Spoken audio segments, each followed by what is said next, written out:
我爹每天把咸菜挂在房梁上，让我们一家4口排队张嘴接那几滴卤水充饥。我只是多接了几滴，就被我爹狠狠臭骂一顿。尝那么多，不怕咸死你啊！一点都不知道省吃俭用。最后我饿得受不了，直接把自己卖给了窑子。可没想到当天夜里，就有一名贵客用金条将我赎走。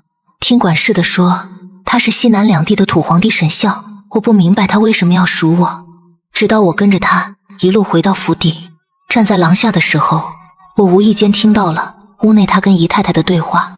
你带回来一个姚姐，这是准备要那四姨娘了？男人的嗓音不禁提高了几分。胡说什么话，不过一个黄毛丫头，我是人，做不出这样的事。那位姨娘也不慌，只是轻笑着。那就留在府中做个洒扫丫头得了。你看着安排吧。就这样我留了下来，还有了个新名叶宁。我想可能是因为三姨娘那句话，所以府里的人对我颇有意见。他们故意在我扫干净的地上嗑瓜子，又故意不留饭给我。私下里我也听过很多碎语。一个姚姐还想当大帅的女人，她也不瞧瞧咱们府邸的3位姨太太，哪个不是出身豪门？贵为三姨娘的温夫人，更是留洋归来的女学士呢。我微微叹气，不禁觉得他们真是想多了。我怎么会想当大帅的姨娘？这乱世加上天灾，能活着就算不错了。于是我安静地干活，本想等流言自己消散，谁知却又生了变故。那日中午，我到了厨房，能吃的什么都没了，我只好舀了一碗水充饥。一个下人却走了进来，故意将馒头扔到我脚边。听说你们南边闹水灾闹饥荒，都吃不饱饭，想来这掉地上的馒头你不会嫌弃吧？我弯腰捡起来，拍了拍上面的灰尘，咬了一口。许是我逆来顺受的模样激怒了他，他直接将一筐馒头都倒在地上，还狠狠踩了几脚。我看你怎么吃。那白乎乎的馒头瞬间布满了黑印。在沈府这样的地界，别说丫鬟下人，就算是守门的狗也饿不着，不像那些百姓饥饿到了极点，连人都吃。我娘死的时候，我跟阿爹不敢声张，趁着半夜挖土埋了她。可第二天坟就被刨开了，只剩下一副血淋淋的白骨，连一丝肉都没了。此时小翠掐着腰冲我啐了一口：你啊，还想给老爷做四姨娘？哼！我抬眼瞧她，却看到院外的一抹黑色身影。我叹了口气，随后弯腰将馒头一个个拾起来，一点点拍着上面的土。眼前的阳光突然被人挡住，我的眼下出现一双黑靴，往上是黑色的大衣，再对上了一对桃花眼。你就是叶宁。我轻轻点了点头，他递给我一块粉色的桃花酥。日后去我房里服侍吧。我有些疑惑地看向他，不等我发问，他先开了口：我是沈清燕。自此洒扫丫鬟摇身一变，进到了少爷房里伺候。众人都惊讶不已，他们本还嚼着我想爬上大帅床榻的碎语，下一刻我就成了少爷房里的丫鬟。一时间府里竟安生了不少。夜里三姨娘来了，我备好热茶就退出了房内，站在廊下候着，就听里屋传来两人的对话。怎么想着收了叶宁伺候？沈清燕微叹了口气，她着实可怜。屋里又安静了下来。过了半晌，三姨娘嘱咐道：我儿心善，阿娘不会阻拦，只是男女之事你须分得清。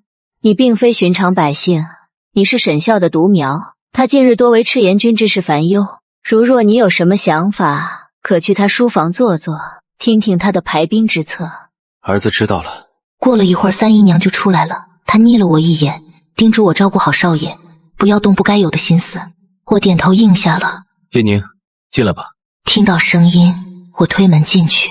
沈清燕正低眉看着手中的信，看到我进来，她抬了抬眼皮，神色柔和。你家在哪儿？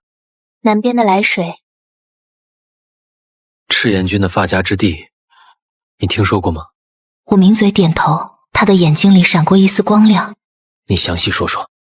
赤炎君是前2年突然崛起的，这几年不仅有战乱，更有天灾，百姓食不果腹，民不聊生。这种时候定会有英雄出现。听闻赤炎君的领头人是个郎中，所以他们的口号是救死扶伤，焚烧一切，创建新地界。沈大帅统领西南两地，有5个大粮仓，可惜只对外开放了2个，根本救不了闹饥荒的百姓，反而让一些贪官借此机会抬高了米粮价格。别说百姓，有些富商也逐渐吃不饱了。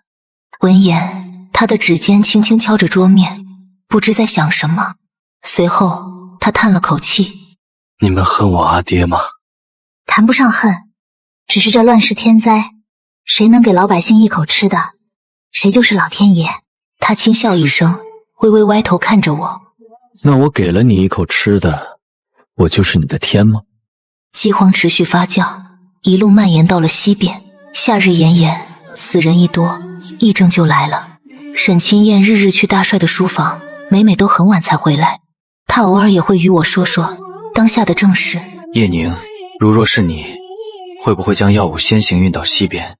会的，即便风险极大，饥荒本就难忍，再出疫症，百姓便处于水火之间，生死一线，风险大又如何？他闻言莞尔一笑，拍了拍我的肩头。叶宁，你可算是女中豪杰。我垂眉想了片刻，顺着他的话回答：少爷心地善良，不忍百姓受苦。叶宁相信少爷日后定大有作为。他神色流转，轻轻嗯了一声。第二天上午，三姨娘气冲冲的来了。你不许去！阿娘，我是他的儿子，将药物送去议政地界，能更好的笼络人心，难道这些不是你教我的吗？再者，赤炎军已经动了，我们一直压制药物不动，届时百姓都会靠到赤炎军那头去。三姨娘第一次发了脾气，她嗓音抬高：你错了，老爷还没发话，你莫要轻举妄动，一头热就要去做救世菩萨。说罢，她吩咐了几个小厮看守院口，不让少爷外出。我进屋扫着地上的瓷器碎片，就听沈清燕低声呢喃：叶宁，我错了吗？我动作一顿：少爷，您觉得笼络人心重要，还是救人命重要？他微蹙眉心，眸子流转，疑惑地问我：为何要对比？我送药过去，救命之下能得人心，都是一样的。我没再说话，只是心底叹了口气。富贵权势的人，在任何时候想到的，都是权衡利弊后能得到什么。他们没有体会过人间疾苦，更不会知道生死面前，一切皆为枉然。赤炎军之所以能快速崛起，并非是笼络人心，而是因为领头人和百姓是一样的。他知道疾苦病痛，更知道百姓要的不过是一口饭，一件衣罢了。什么权势，什么利弊，都不如吃饱无病来得更纯粹。我知道沈清燕的性子，她确实心善，也有雄心壮志，可家中无一支持，一再压制，生怕大帅这唯一的独苗出了意外。唯有逆着他的话说，才会激发他的叛逆。少爷，您语意未满，还是听夫人的话吧。果然，他眉头紧锁，沉思片刻后，挥手快速写好一封信。你帮我把这封信送出去，好吗？8月中旬，沈清燕带着我和几车的药材，一路西行到了议政集中之地。一路上，我对他刮目相看。我以为他这样的粉白少爷吃不得什么苦，可他却能睡黄土地，吃糠咽菜，从不抱怨，也未曾喊过一声苦累。甚至路上碰到一些落单的难民，也会施舍些粮食。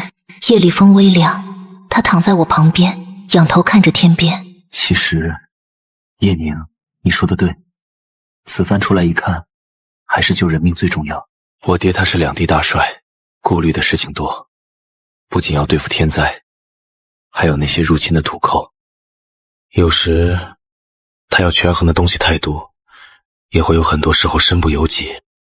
我轻声听着，3年前土寇入侵，先是攻陷了东北两地，如今趁着饥荒又踏足西南两界。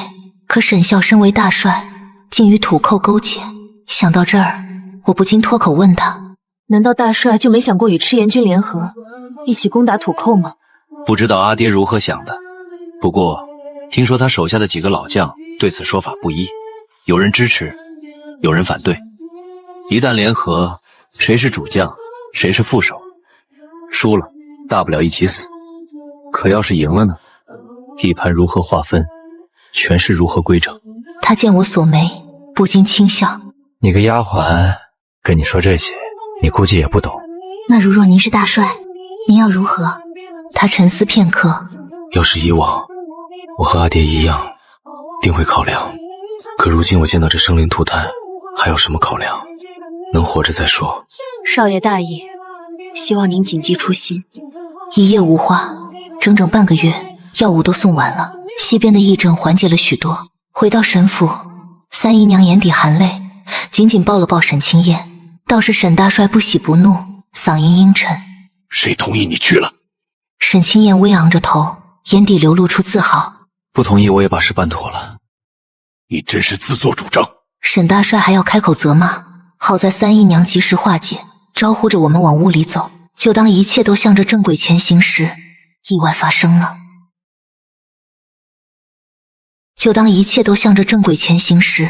沈清燕突发病症，浑身红疹，夜里高热不退，郎中来了几个，都捂住口鼻，摇头宣判着她的死期。三姨娘哭得伤心断肠，她找不到缘由，便开始向我发难：“是不是当初你挑唆青叶去送药的？”我被捆在树上，浑身酸疼，艰难地摇了摇头。三姨娘哭着对我嘶吼：“当初老爷将你带回来，你却不知恩图报，挑唆我儿！要不是你，我儿怎会染上疫症？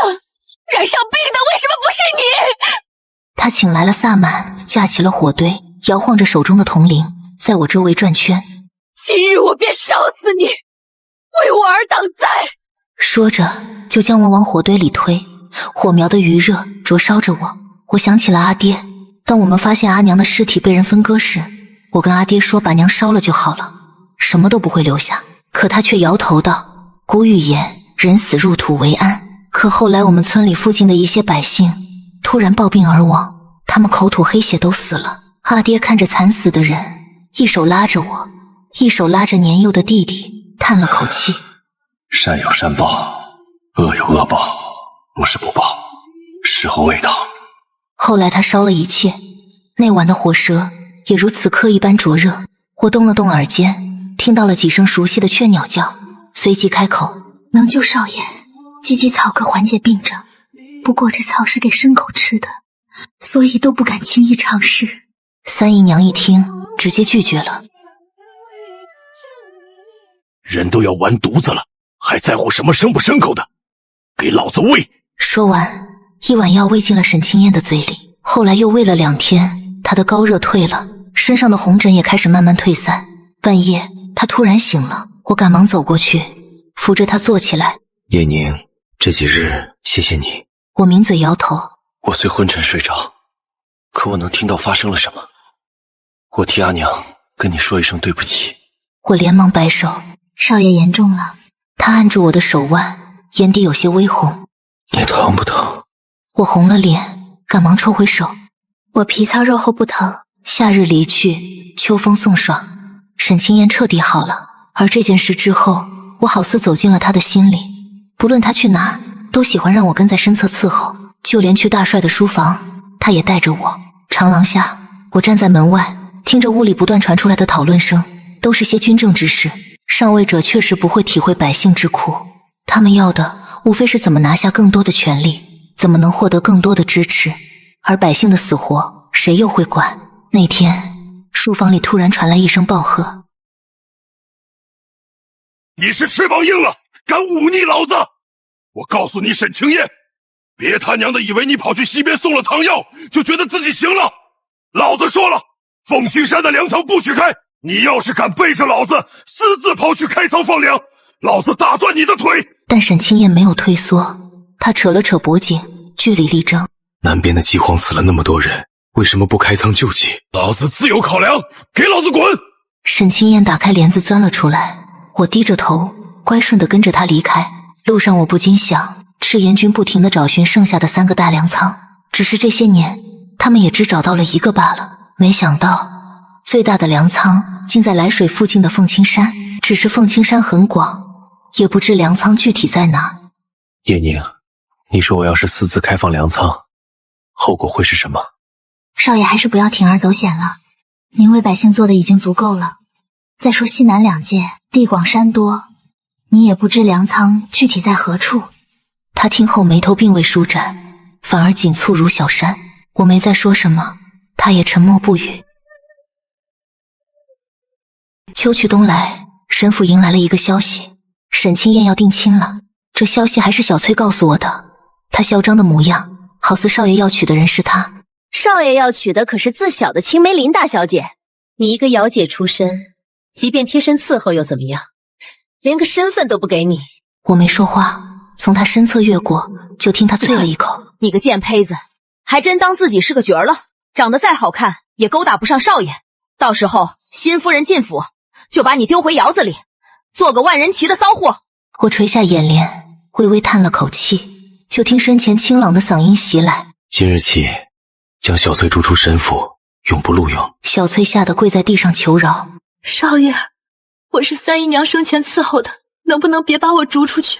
沈清燕冷哼一声，拉起我的手离开。到了屋里，她才松开我的手：“你这性子，他都说那样的话了，你怎么都不还嘴？”我攥了攥手心，他说的也没错。那样难听的话还有对错？你真是要气死我！我抬起眼皮，愣愣地看着他，低声问了一句：“少爷，您要娶妻了，对吗？”少爷，您要娶妻了，对吗？他语塞了，屋里安静下来，只听得见他重重叹气的声音。过了不知多久，我的腿都站麻了。他突然起身到我面前，拉着我的手：“年岁到了，这婚事是爹娘安排的。不过你放心，我自小熟知若雪，他性子柔，不会苛待你的。进门后，我还和从前一般，不会有变的。”说完，他将我搂紧了些。从那日起，小翠确实不见了。沈清燕对我越发的好，吃穿用度都不再像个丫鬟。府邸的下人都明白是怎么回事，也逐渐没了什么碎语。天气越发冷，西南的疫病没了，可饥荒仍在，而粮仓的位置还是没有找到。腊月一来，我有些嗜睡，也不爱动弹。沈清燕见我消瘦不少，有些担忧，便传了郎中来。不曾想我被诊出有了身孕，她高兴至极，抱着我转了一圈。“我要做阿爹了，我的好叶宁！”我红着脸让他放我下来。“少爷，这乱世天灾，我想赶在下雪前去寺庙祈福，为咱们的孩子积点福德。”他嗯了一声，我搓着手，哈着热气。天这般冷，也不知百姓吃不饱穿不暖，该如何熬过年关？要是能帮他们度过这难关，想来是件大功德。我的话一落，他搂我肩头的手紧了紧，随即好似下定什么决心一般。“你说的对，叶宁，你在家等我。这几日我外出一次，赶在年关前回来。”“少爷要去哪儿？我陪你一起去吧。”“我找到了凤青山的粮仓之所。你说的对，一旦下雪，这天寒地冻，又有多少百姓会饿死？不如开启粮仓，至少能将眼前的苦难度过去一些。”“可是……”他吻了吻我的额头。“放心，我自有办法。你和孩子安心等我回来。”院子里又有熟悉的雀鸟声。我抬头看了看灰蒙蒙的天，裹紧了衣服，摸了摸小腹。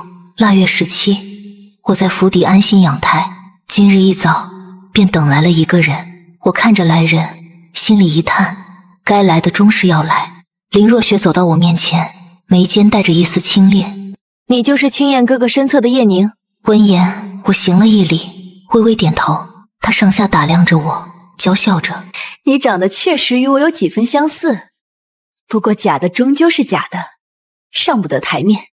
听说你是从窑子里出来的，瞧瞧，做过窑姐就是不一样，一点都不骚。”他朝着身侧的丫鬟讥笑，丫鬟也连连附和：“三姨娘说要将你打发出去，可小姐心善，念在你有了身子，就将你留在府邸，还不快跪谢我家小姐！”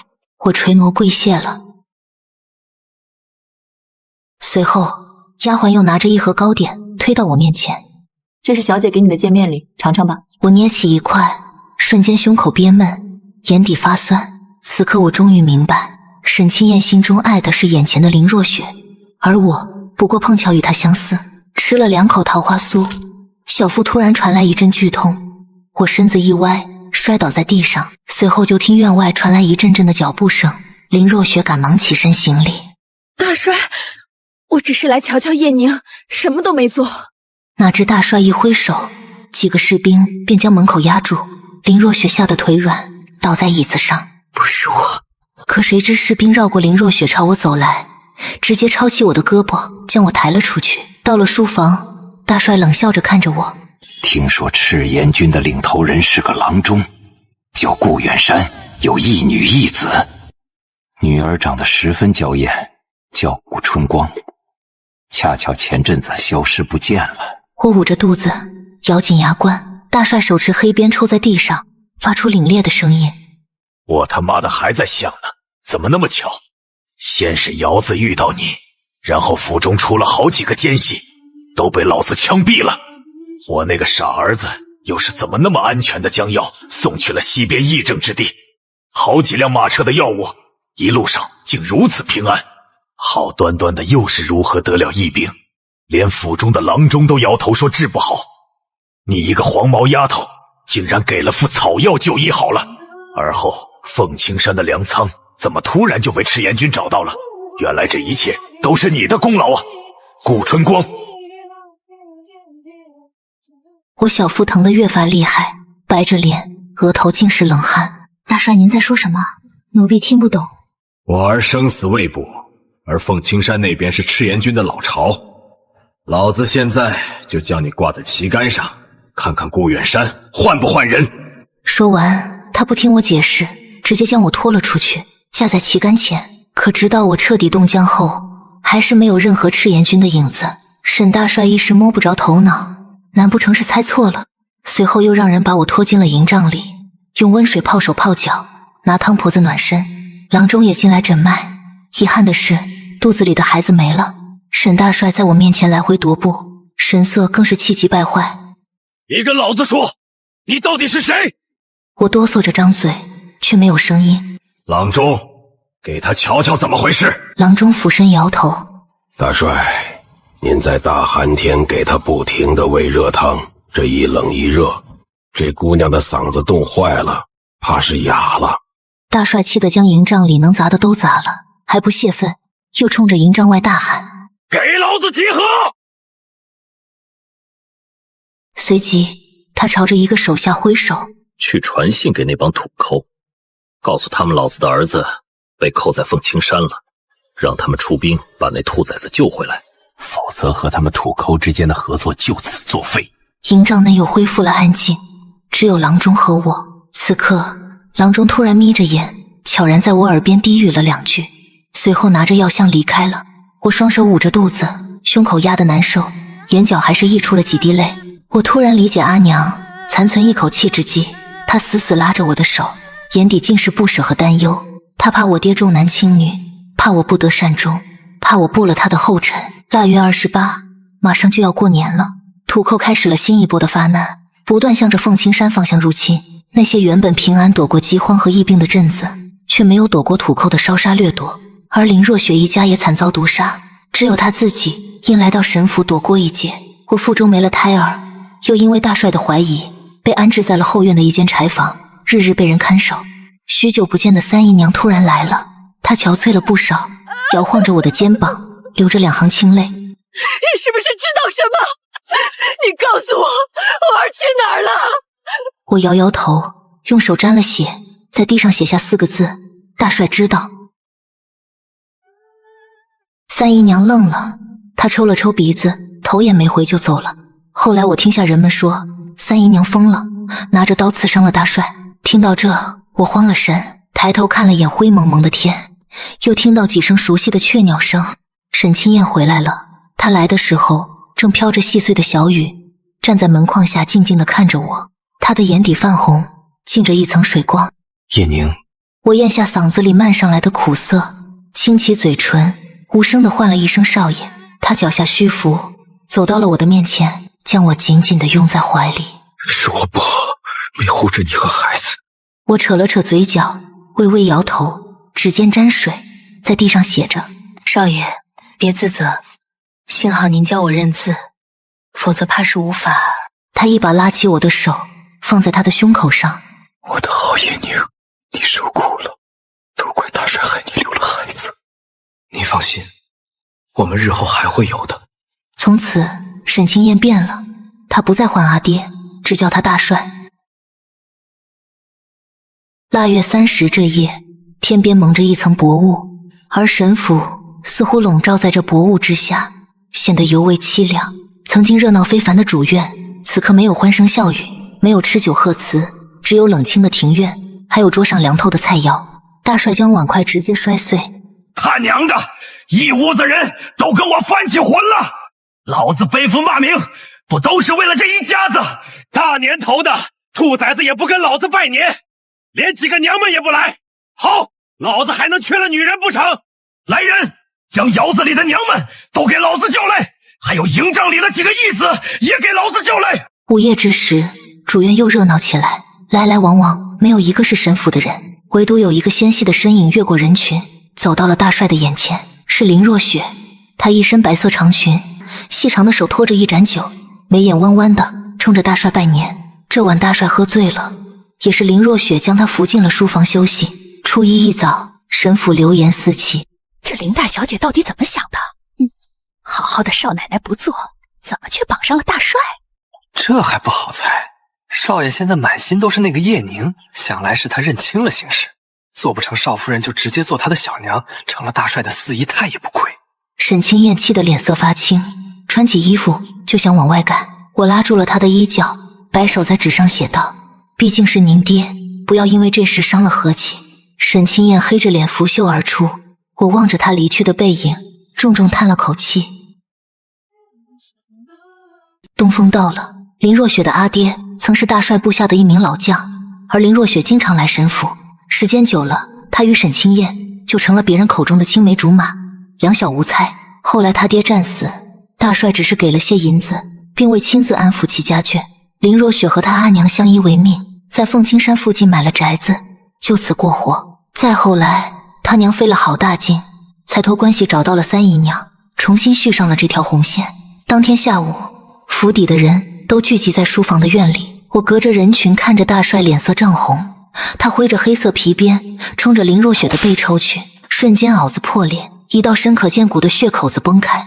说，老子的步兵图呢？防了半天，倒是没防住你。老子好心接纳你的婚事，结果你他娘的不知好歹，竟反咬老子一口。说，你是不是顾远山派来的奸细？林若雪一改温柔，她吐了一口血沫子，冲着大帅讥笑：步兵图我早就送出去了，沈笑，你就等着去地府跟我爹见面吧。他娘的！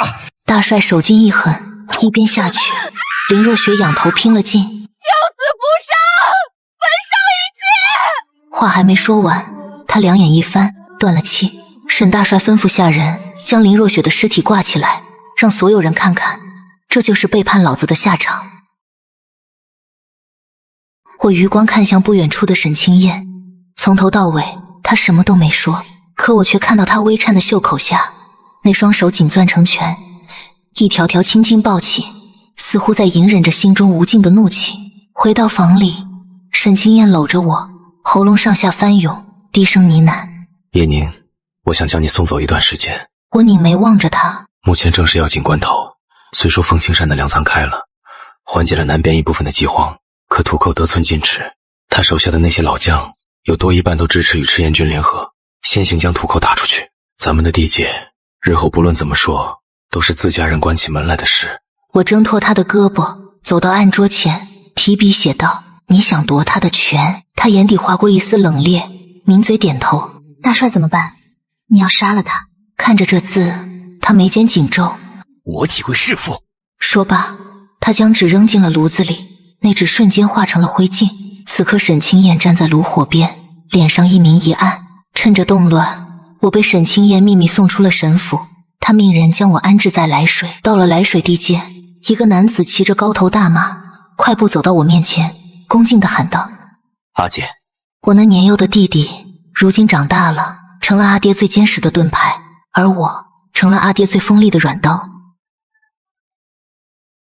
到了家门，我仰头看了看这小院，还如曾经一般，只是墙瓦换了新，就连院里的那棵梨花树也换成了一棵迎客松。而阿爹站在门口，他老了许多，两鬓斑白。他见我，连忙招了招手：春儿，回来了。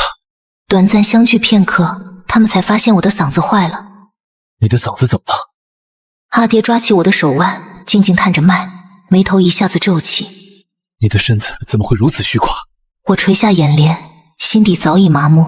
林若雪其实是他的人，那盒粉色桃花酥里加了药，而后来迎帐的郎中临走时说了2句话：沈清燕过几日就会回家，你继续潜伏。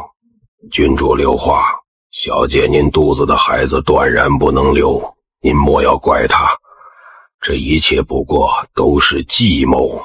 而我便是这场计谋中的毒蛇，以身涉险，一人诛心。